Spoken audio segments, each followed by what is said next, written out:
So the question was, at what point will I make my cat sick with these treats if I just give the entire bag of treats? I guess maybe those are the kind of questions you get after 10 years of less so the case collaboration, more so the like, how many of these treats can I actually give my cat before I cause a problem? Super medical. Yes. Highly, highly technical conversations we're having here. Hey, VetFolio Voice family, welcome back. In this episode, we're diving into perspectives in veterinary medicine and how they change over time. I was so lucky to be joined by my friend and colleague, Dr. Grace Forker. Dr. Forker graduated from UGA 1 year ago. Hooray! Happy 1 year anniversary!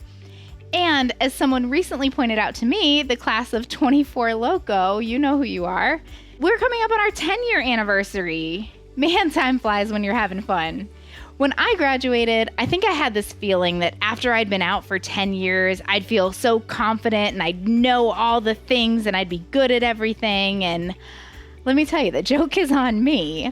I still feel plenty of uncertainty on a regular basis. And truthfully, I've come to appreciate it. I feel like that uncertainty helps keep me humble and helps head off mistakes that I would make otherwise. However, this conversation did take me back to my first years practicing medicine and made me realize I have grown in the last 10 years. And while I am certainly far from feeling the confidence I imagined at this point in my career, some things have certainly gotten easier. Enter Dr. Forker, who is way ahead of where I was at 1 year out, so I can't wait to see what her journey will look like over the next 10 years. Let me tell you a little bit more about her, and we can jump in. I'll let her share her perspective. I really hope there's just a little something for everyone in this episode. Dr. Grace Forker was born and raised in South Carolina. She graduated from Clemson University in 2019 with a bachelor's degree in biological sciences and earned her DVM from the University of Georgia in 2023. Her professional interests include emergency medicine, clinical pathology, nutrition, and being an advocate for her patients. Outside of work, she enjoys exercise, travel, finding new foods to try, and spending time with her partner and their dog and cat. All right, let's jump in. 1 year versus 10 years. Join more than 100,000 learners just like you. VetFolio is one of the largest providers of continuing education for the animal health community, offering more than 500 RACE-approved CE courses. Earn veterinary CE anytime, anywhere with VetFolio. Subscribe today at vetfolio.com. I'm here with Dr. Grace Forker, and we're recording in the Gainesville studio, which is super fun because we get to talk face to face. And it's fun because we used to spend our Tuesday afternoons together working at the clinic, and we have not been able to do that in a while. So it's nice to see you face to face again. So good to see you in civilian clothes too, not in our scrubs, covered in fur. It's hard to recognize each other that way.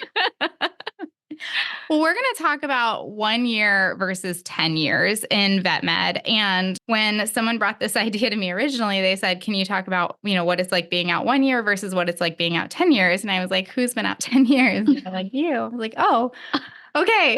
Yes, that's me. I still, a lot of days feel, kind of like a novice, like I'm just learning. And I hope that's a good thing. But yeah, I'm excited to just kind of talk about the different perspectives of you who just this upcoming month, it'll be 1 year, right? Yeah, I can't believe it. So exciting. I felt like I was drowning before. Now I can at least doggy paddle. Okay. Yeah. I feel like that's a good analogy. I still sometimes feel like I'm doggy paddling. Occasionally, I'll get a good freestyle in there, but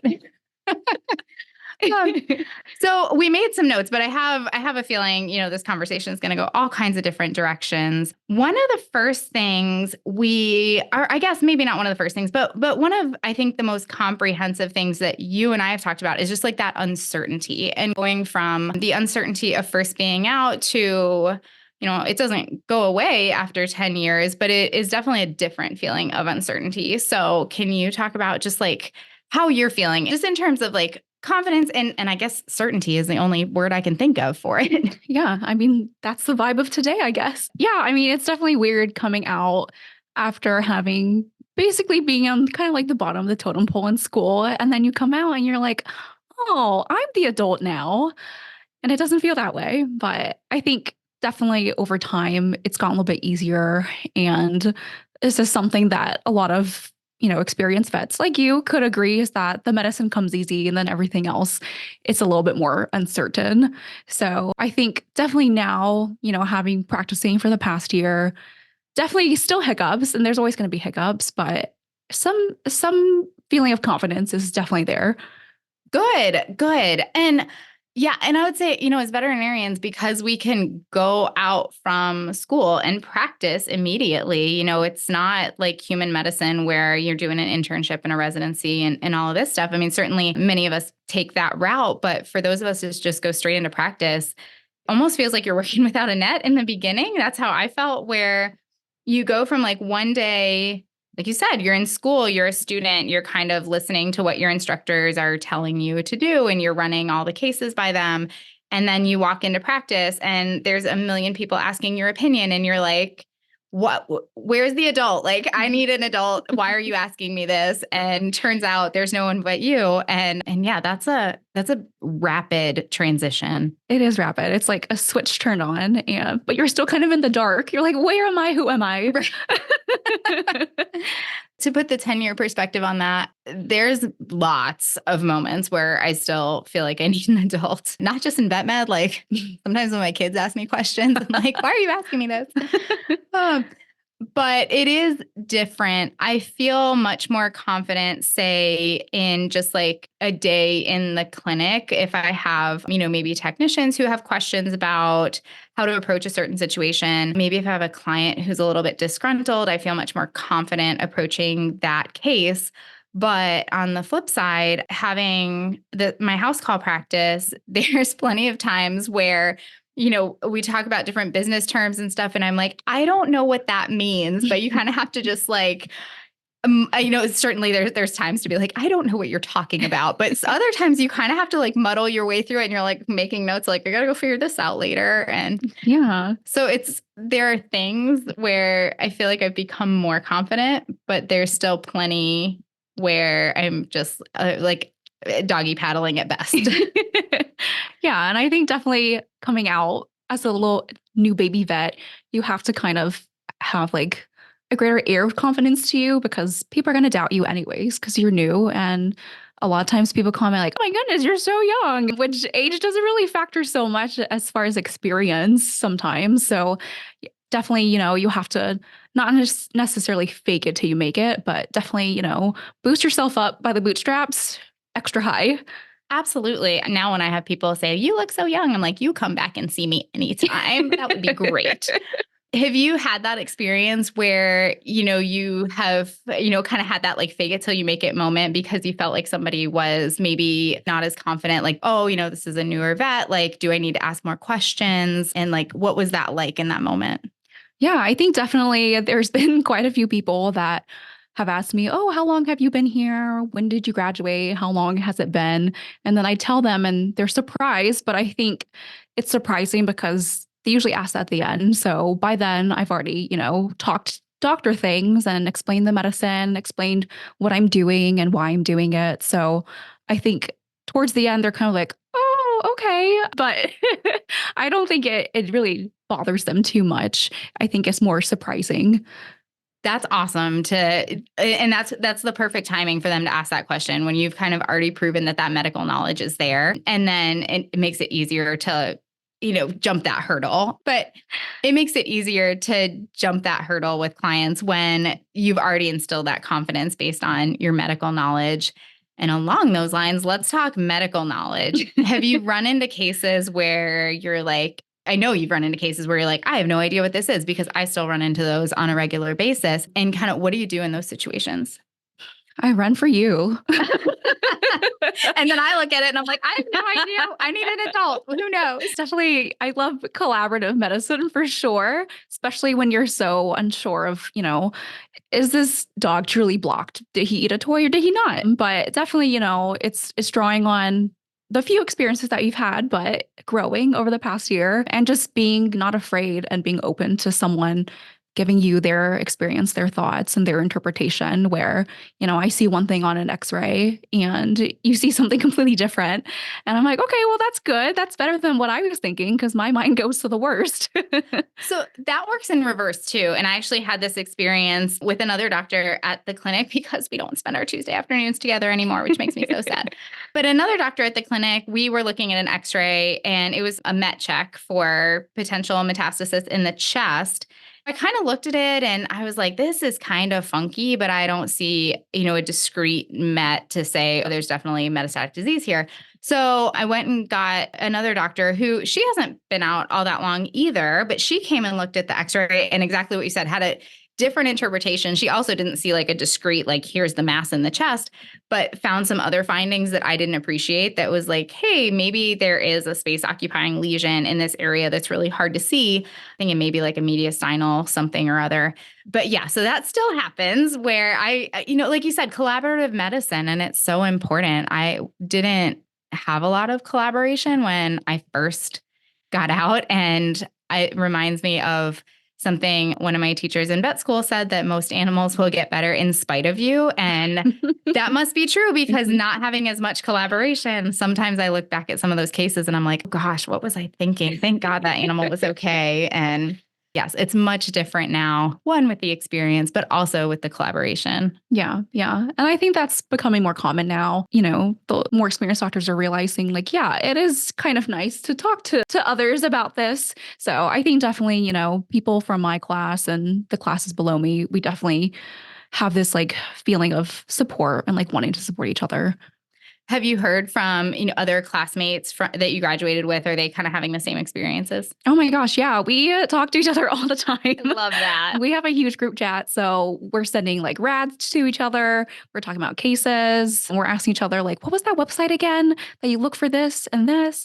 So definitely, we're bouncing off of each other all the time, even though we're all over the US at this point. So I love that. We don't have a giant group chat, but UF 2014, that we may need to do that because that would be awesome.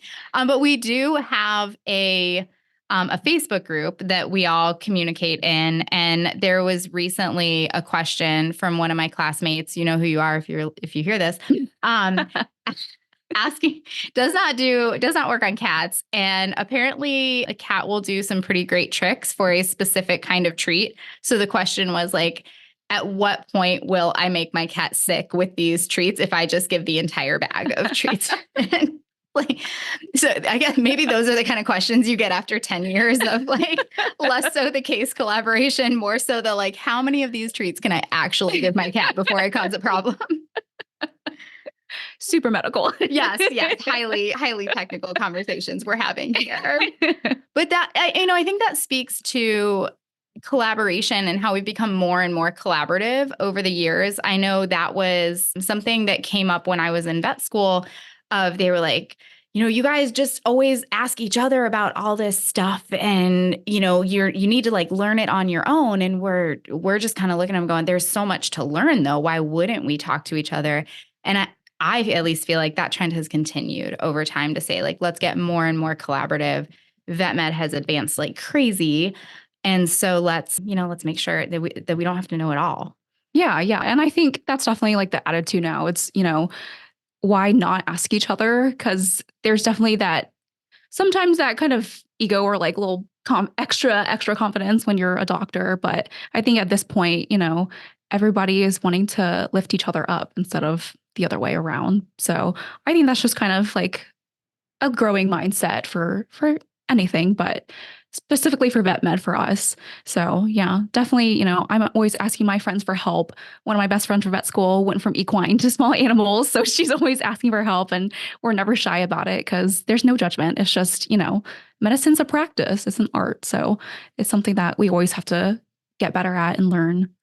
I love that you're saying that 1 year out because I feel like that was a hard thing for me to wrap my head around that it's a practice and that you have to continue that, you're just not going to be good at it coming out because I think whenever I would make a mistake or, maybe not do something as well as it could have been done, miss something on an x-ray, whatever it was just this feeling of failure of like, it's because I'm not good enough. I'm not a good enough doctor. And it took a long time for me to wrap my head around like, no, that's why they call it practicing medicine, because you have to keep doing it in order to be able to not miss that on the x-ray, to be able to interpret those blood work results and things like that. So I think that's really encouraging and, kind of goes along the lines of that collaborative culture, that for you to already be in that mindset 1 year out. Yeah, thanks. That's what I tell myself all the time. Yeah, it's a practice. It's a growth. It's a growth process. Yeah, definitely. Yeah, it's been a lot of growth in the past year. Whether you want to or not. Yeah. Whether I want to or not, I'm in it. Absolutely. Are there any cases in particular, I guess I would ask it from both sides of the coin, where like you see it come in the door and you're like, yes, I can do this. I'm so good at this. I've got this. And then on the flip side, are there any that come in where you're like, no, please leave? Like, how quickly can I get you out of here to another doctor? Yeah, that happens a lot. I think at our practice, a lot of people bring their emergency cases to us as a general practice. We definitely see it, but sometimes, we don't have an oxygen chamber and we're like, okay, you need to go somewhere else at this point. But definitely, like if there's like allergy cases coming in, I'm like, let's have a conversation that maybe you haven't had before on like using over-the-counter medications for allergies. And then there's like the cat that can't poop and can't pee, but all the other common differentials aren't making sense. So at that point, you're like, maybe you should go see an internist. So definitely, there's a huge variety of what we get. And I think especially at our particular practice, we just get a huge variety of cases that, sometimes you're not super sure. And sometimes you're like, man, I wish I were a neurologist, but here's what I know and here's what I can do. I would agree with that. A huge variety of cases that come in the door, which is part of what makes it fun. But I think it has become more enjoyable to me after seeing things for 10 years and not everything is quite so novel as when I was out for 1 year. And I remember when I hadn't been out very long, really kind of missing that ivory tower, like having all of the diagnostics available and, for the most part, pretty unlimited resources to be able to do the diagnostics, because by the time people were getting to a tertiary referral center, they were pretty invested and we had a lot of leeway to really work up these cases. And not having that when I was out originally was a huge source of stress for me. I was like, but if I don't have all the things, how do I figure it out? It's become a lot more I don't want to say fun because like I don't want, it's not like I want to work up animals with minimal diagnostics and treatment, but more enjoyable to kind of put those puzzle pieces together when I do have limited resources and to figure out what I can do, even when I can't do everything. Where do you stand on that?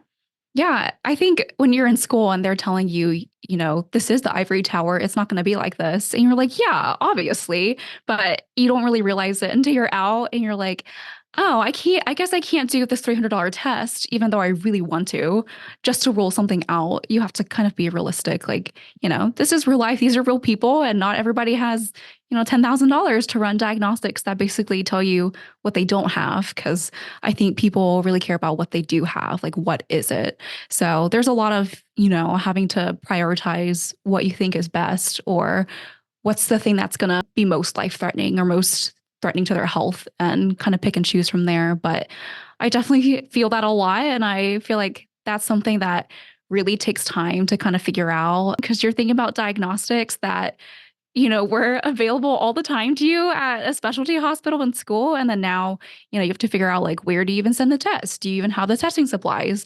All these other logistic kind of things that no one can teach you until you're there. And then basically who's teaching you is, like your manager. So it's definitely a different step being from Ivory Tower and then, out here on the streets. I hear you as far as like, where do you send the test? And do you have the supplies? And sometimes you're like, by the time I get the supplies, the test will be invalid. So like the animal will either be alive or dead at that point. And and it can be really challenging. And then you really have to scratch your head. I think with the ruling out possibilities is another thing that you said. And so much of what we do does rule out what's going on. And I think that is something that I've learned a lot more over time, where I remember, I'd run the blood work and it would all come back pretty boring. And I was like, well, I don't know what it is. And communicating that to the owner, more importantly. And they're like, well, why did I just spend the money on this test? So I know my communication style has become much more like, okay, we know it's not kidney disease. We know it's not diabetes. We know it's not, X, Y, and Z. Your patient, your pet's not anemic. So there's not a white cell elevation. All of these are really good, indications of the things that we can rule out with this. And sometimes I'll even say that to owners on the front side. I'll say, look, I'm going to do these tests, especially if I know, our resources are tight and I have to be really judicious. I'll say, I think this is going to rule out the most things with one test. But so often these tests are for ruling things out, not for ruling things in, especially because of that question we get all the time of like, well, if he has cancer, the blood work will show it, right? You're like, oh, no, never. All the time. Yeah. People ask that all the time. Like, not necessarily, but, if there's something else going on, that's important too. But yeah, definitely that happens a lot, especially with, UTI cases, and they think it's a simple UTI and, UA comes back with nothing there, and you want to do a BRAF test that's like $400. You have to really, really convince them. And then it comes back negative and you're like, okay, well, I'm so sorry we did that. But, good news is they don't have prostatic cancer. So there's one win. Yes. Yeah. So, yeah, exactly. The good news, no cancer. Bad news, we still don't know why. But that makes me think of like when you do get that win on the blood work, well, not win because it generally indicates they have cancer. But, people are like, well, the blood work show that they have cancer and you run it and there's this elevated calcium in a patient where maybe you suspect neoplasia. And then you're like, all right, there it is. Like, that's my indicator. Well, then you have like, those malignancy panels aren't cheap either. So then you're like, okay, like how far do we chase this down? What do we do next? And yeah, it can be quite a decision tree that when you're in school, you can kind of go down, this is what they taught me to do. This is what I'm going to do, versus in private practice, you really have to take finances and timing and logistics and things like that into account much more. Sorry for anybody who's in the Ivory Tower if I'm just not remembering correctly, because that could be the case. But I feel like we have to take it into account a lot more in private practice. There's this whole other layer of considerations in addition to what diagnostics are appropriate. Right, right. And having not have left too long from the Ivory Tower, definitely, you're doing all these tests and then the next day you're running like 5 more and you're running samples up to ClinPath just to do another test. So, it's nice having all those resources there and being able to change your mind and have that guide your decisions versus here where, you really have to dig deep as far as your thinking power and see, what makes the most sense. Yes. Well, that makes me feel better that you, being not as far removed from the Ivory Tower, still had similar experiences to what I remember where, I guess they did, tell us it's not going to be like that out in private practice. But for me, I had only ever worked at the university. I spent a teeny bit of time out in private practice when I was like 19. And then from there on out, it was UF. So they're like, it's not going to be like this. And I was like, what do you mean? And it was a very rude awakening. And I didn't think I was going to like it because all my experience had been in the hospital.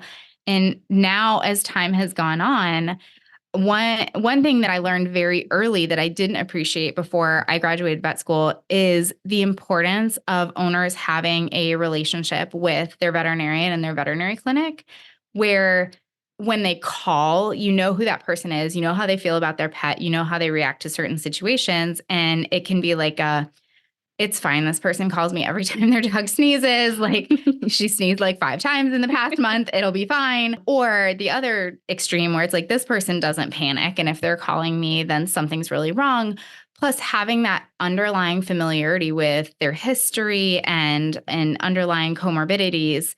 And being able to, so, when you get that phone call of this is what's going on, or you have that appointment, it helps to get to the bottom of it a lot quicker than maybe, it's easy to miss stuff in medical records and stuff like that. So that was a big eye-opening moment for me of how important it is with people having this regular relationship with their primary care veterinarian. Right. Yeah. I think that's a really big difference too, because, the specialty hospital, you're a student, you see this family once and then you don't see them again. You don't know anything about them before. You don't know what happens after. And that's a completely different world from now where, you really have to build that relationship with people. And I think definitely coming out, being new, you don't have that relationship yet. So I think you got to work a little bit extra hard to make friends and show that you really do care and you're not just here, to ask you to run this $400 test. It's definitely, building trust and building that relationship with them. And also there's a time factor there too, because everything takes a little bit longer when you're first out, unless you're me and you never stop talking. And so then all your appointments take forever because you're just chit-chatting about everything.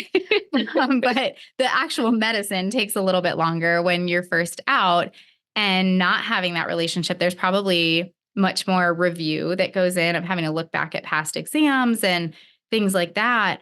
And so how do you navigate that in terms of time with clients? Like, have you run into that where people are like, I've been here for a really long time?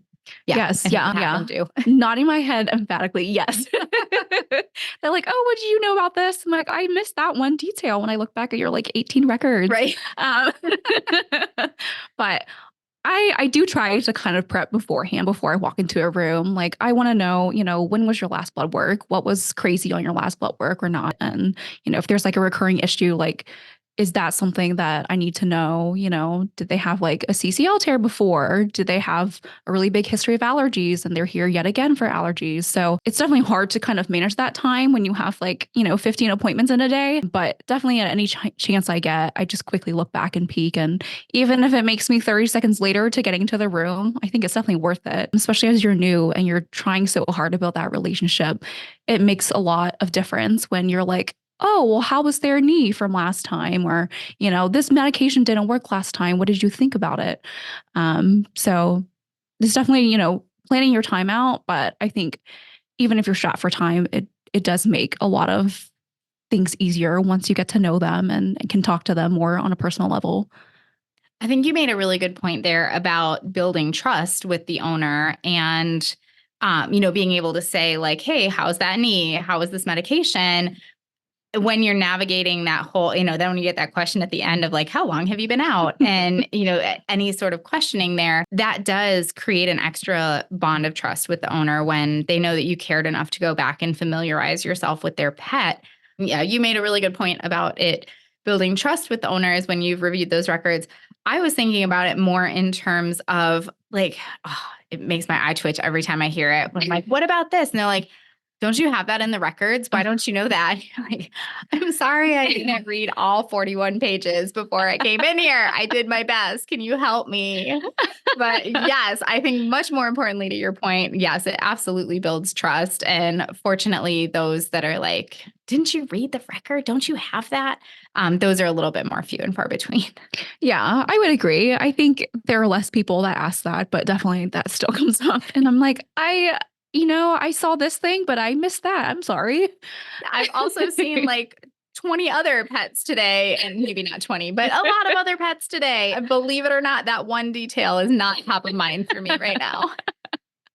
Yeah, somehow they all get jumbled. I don't know how. And you see so many in a day. Exactly. That's why we're working as a team here, Exactly. Team medicine. Yeah. Like I said, it makes my eye twitch every time I hear it. I'm like, you can rely on me to hopefully catch that one extraneous detail.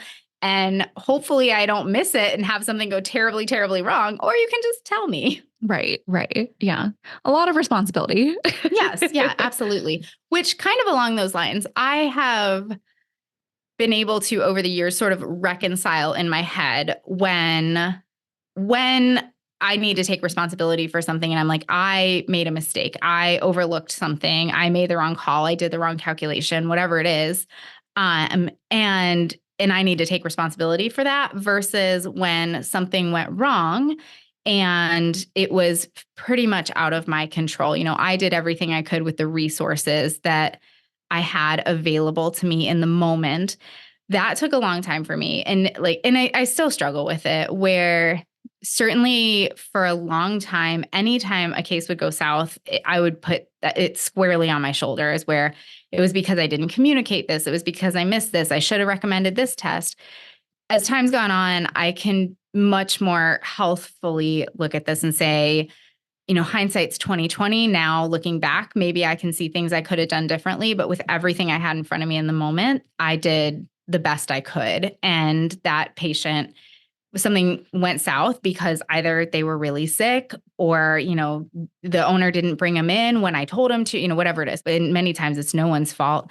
But I can wrap my head around that more and sleep at night and say, this wasn't on me. This was just something that happened because of circumstances. How are you finding that? Like, if you do have a case that maybe doesn't go the way that you want it to, both in terms of communicating with the owner and just, not taking it home at night?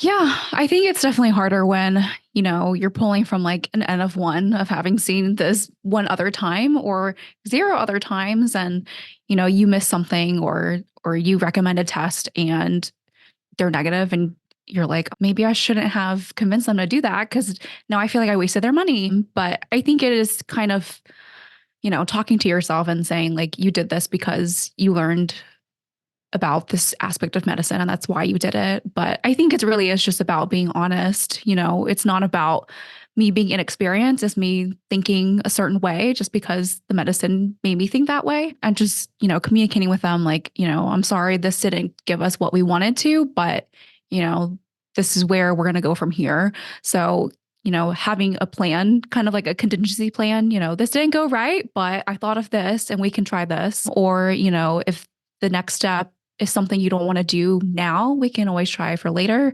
So I think it's just kind of being honest with yourself, being honest with the owners, and then, having an idea of what to do next. Because I think if you're going to, make mistakes, that's understandable. But I think you should also like own up and have something else to offer too, especially if you're the one that missed something or you're the one that made a mistake. So I think definitely honesty is the best policy, for anything, but definitely when you're having to have this responsibility as a doctor and caring for another creature's health.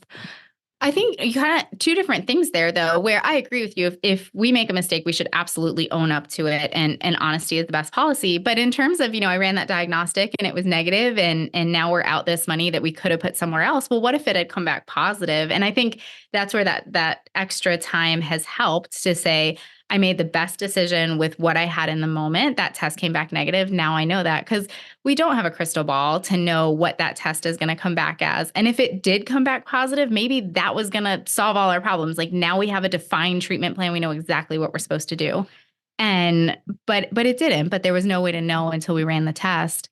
And then I think that also circles back around to a couple other things we've talked about. One being collaborative medicine, where if we're recommending a more extensive test, it feels a little bit better to call the owner with that recommendation. If we have colleagues who are backing us up to say, yep, that's the next best step. That's what you should do. And we can bring that to the owner too and say, Dr. So-and-so and I, we spoke about this case and, we really feel like this is the best test. And maybe telling them like, it's only going to test for this one thing. And if it's negative, we're kind of still in the same boat. But if you're okay with it, if it does come back positive, it's going to give us a lot of benefit there. But those conversations are definitely a lot easier now than they were 10 years ago. But honestly, I still struggle with them. Like I still have those feelings when I have a test come back negative and I'm like, damn it. Like now we got to go back to the drawing board and figure out what we're going to do next. And I have to, and we still have to make a treatment plan in the meantime and treat this animal. So I can relate to all of that still, but it is different. I guess the way I would describe it for me personally is just, it's less intense. I still have the feelings, but I can separate from them a little bit more. Yeah. Yeah. And I think, when you're first out and you're already having a little bit of self-doubt, a little bit of imposter syndrome, and then, you miss that cat that's blocked on RADS, or, you missed that dog that now has hemangiosarcoma. You're like, oh my gosh, I'm awful. So it's definitely, learning to be kinder to yourself. And I think a lot of that is coming from school where you're constantly feeling that pressure to like be the best, do your best, grades, recommendations, all of that. And then being on your own as a doctor and having to really take or balance, how humble you are at accepting your mistakes, but also, knowing your worth and your abilities as a doctor. It's such a hard balance to strike. It is. I don't know if we ever. Very exhausting. It is exhausting. And I think it takes that community, whether it's colleagues or home life, both, and, people who you can lean on in those moments of self-doubt, those moments of the inevitable imposter syndrome that will continue to be able to say, hey, let me tell you my thinking. Like, tell me, was I off base here? And almost always we're caring and empathetic individuals who just want to do our best for our clients and our patients. And so if we made a decision, it was probably the best decision we could make with what we had in the moment. Yeah, I completely agree. And I think you don't realize how important that sense of community is until you are out by yourself and realizing that, you're not alone. You have your friends, your family, your coworkers. There's no one like out of reach. So you just have to be the one to actually stick out your hand and be like, help me. That's such a good point. Yeah, because, if it's, maybe if your community is small and you don't feel like there are a lot of people around you, oftentimes reaching out your hand and saying like, hey, I need help. I'm not okay in this case, in this moment, whatever your role is, whether you're a doctor, you're a technician, a CSR, anybody in the clinic. A lot of times if you just reach out and you say, hey, I'm not okay, I need somebody to help me here. There's so many people who are there and willing to help. And it's not something that we have to struggle through on our own. I think that was a learned thing for me. I don't think I felt that way in the beginning. I think it helped because my class was pretty close. We were always helping each other. And I think COVID played a part in that because we were all like, oh my gosh, we're going to be behind by a year. Oh, no. So I think, we definitely fostered that sense of community and being willing to help each other. That I think it's really helping carry me through this first year. And hopefully for a long time that I can reach out to my friends and be like, guys, what do you think about this? But yeah, I think that's something different as far as, my experience in vet school is having that sense of community with my classmates and having a really close friend group. I have to echo that as far as, classmates and things like that. I also had a really great class and we stay in contact and just wonderful, wonderful people who've helped me through a lot of points in my career. So I agree. I hope you guys all stay close and continue to help each other because it makes a huge difference. Me too. The other thing that you talked about was owning those mistakes when they inevitably do happen. And you said honesty is the best policy. And that's so true. Not necessarily, absolutely in terms of mistakes, but just in general. And I'm thinking of a case that I had the other day where it was a friend of mine and I knew that, she loved her dog and she was going to do the best thing for her dog, no matter what it was. But also like, if we could not spend a ton of money, like that would be amazing. But the dog was presenting like an obstruction. And we were both pretty sure based on the dog's history that this wasn't an obstruction. And so like symptomatic care potentially was warranted, but the way it was presenting, it was like, if it was an obstruction, it was a bad one. And so, having to have that conversation, especially like with somebody who, I'm invested in her, I'm invested in her dog and, really care about the outcome. Not that I don't care about every outcome, but, it's different when it's a close friend. But I had to tell her, I said, I hear you that you don't think it's an obstruction. And I think what you're saying is reasonable. But if we do just supportive care with her and this turns out to be an obstruction, we're going to be in really bad shape. And if we do that, I'm not going to sleep tonight because I'm worried that we're missing something and that this isn't going to get better tomorrow. And that was not an easy conversation to have because here I am asking her to spend money on one set of x-rays and then we had to come back and recheck it like we do so many times in suspected obstructions. And having that honest conversation of like, look, this diagnostic that we're going to do is probably going to change anything that we're doing in our plan. But if we're wrong, it's going to be really important. And I think when you have those honest conversations with people routinely, and that I think that's something that's come after 10 years where you build those relationships with people, you routinely have those honest conversations. And then, it does foster this trust where even when you're maybe telling them something they don't want to hear, it ends up in a good place. It ends up being a good conversation and really works out for the benefit of the animal. Yeah. And I think that's something that I still am trying to grow on as far as, being expressive with my thoughts and what I'm deciding to do or where my thoughts are going is to try to explain and be honest about it the whole time. But I think when you're in school, you're not as experienced or comfortable with explaining every single thing that you're doing. So now that, you're out in private practice and these people are questioning, why are we doing this? Why would you recommend that? Having to basically just keep talking things out, continue explaining things. Don't feel like you're talking too much, because honestly, it's just going to bring you guys to a better place of understanding, and they're going to be more willing to work with you. So I think that's something that I've definitely discovered can be hard, because you don't know quite exactly how much to say, how much to explain, how much will just kind of go over their head because they're in a stressful situation. But knowing, how much to give and pushing yourself to give more if you're not giving enough. I think it also, having to do those explanations helps with our learning process too, because it's like what they say, you learn something, but it's not until you teach it to someone else that you really find out if you understand it. And so having those moments of explaining that to the client, saying, this is why I'm doing this, we're going from A to B to C, it helps reinforce it in our minds too. So the next time you go and explain that diagnostic, it comes a lot more easily, and you can see how those clients responded and start to meld those experiences together to really, then you get like these spiels, right? Where you're like, and then we're going to do this. And you've said it a million times. And then the challenge becomes, you've said it a million times. You've heard yourself say it a million times. Your technician has heard you say it a million times and is sick of hearing you say it. But you still have to like come at it with that same degree of enthusiasm and conviction the millionth time that you did, the second or third time. Yeah. And that's definitely something that keeps building. It's like you explain a cruciate tear one way, this other time, you're like, I should have, explained it like this the different time. So, you're always building on that spiel, that portfolio of spiels that you have, and knowing, how to express it more effectively the next time, or what's more important for them to understand for the next time.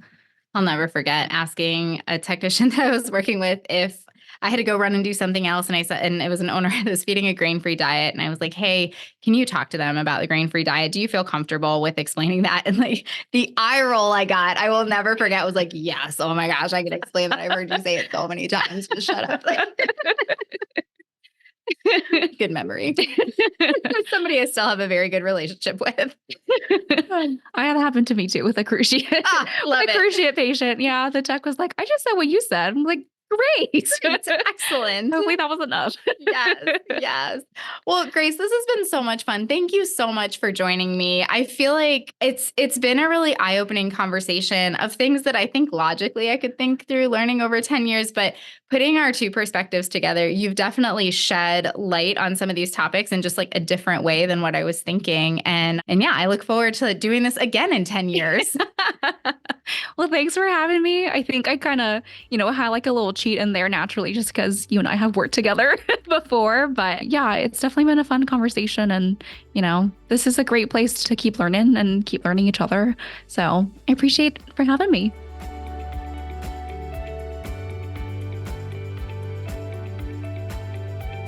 Dr. Forker, thank you so much for letting me steal you on your day off and joining me in the studio to talk about these different perspectives. I really enjoyed the conversation.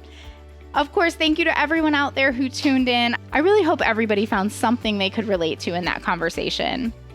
If you enjoyed this episode, please leave us a 5-star review wherever you get your podcasts. It'll help other veterinary professionals like you find this and other great content we try to put out there.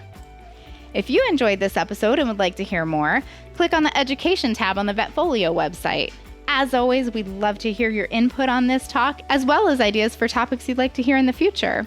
Feel free to reach out to me at dvm@vetfolio.com. You can also visit my Facebook page at Dr. Cassi DVM, and you can find me on LinkedIn. And remember, if one animal is better off because of you today, it's a great day.